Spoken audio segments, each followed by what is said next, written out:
চৌঠা মে ফল প্রকাশের পর ফলতা পুনর্নির্বাচন ছিল তৃণমূলের কাছে প্রেস্টিজ ফাইট। তৃণমূল শীর্ষ নেতৃত্বের কাউকে প্রচারেও দেখা যায়নি।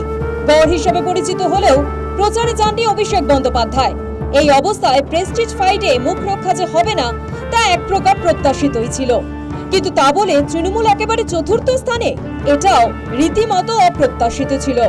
তাৎপর্যপূর্ণভাবে দ্বিতীয় স্থানে উঠে এলো সিপিএম, আর এতেই আশায় বুক বাঁধছে বাম নেতৃত্ব। ভালো লাগছে, মানুষ এটা জেনেই ভালো লাগছে, মানুষ আজকে স্বতঃস্ফূর্ত ভোট দিতে পেরেছে এবং যা গণতান্ত্রিক অধিকার যে মানুষের সেটা প্রয়োগ হয়েছে। মানুষকে তো ভোট দেওয়ানো যেত না, আগে ভয় টয় দেখিয়ে আনতেন, নানান অনেক রকম সমস্যা ছিল দীর্ঘদিন ধরে। আপনারা তো জানেন কাগজের লেখালেখি হয়েছে, তো সেইটা থেকে কিছুটা মানুষ স্বস্তি পেয়েছে।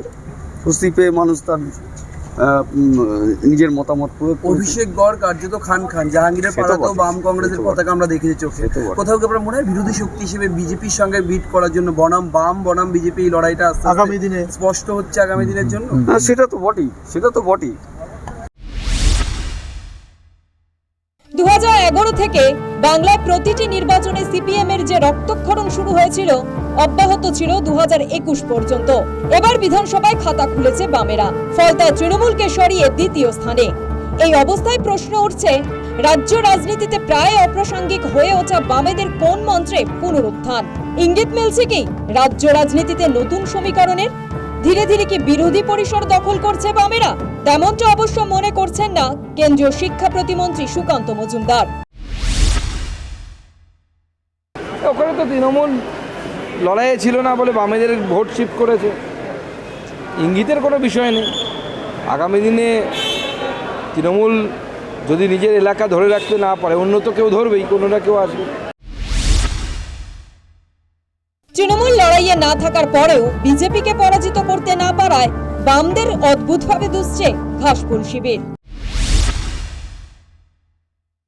কিন্তু ফলটা হচ্ছে সিপিএম এর লজ্জা।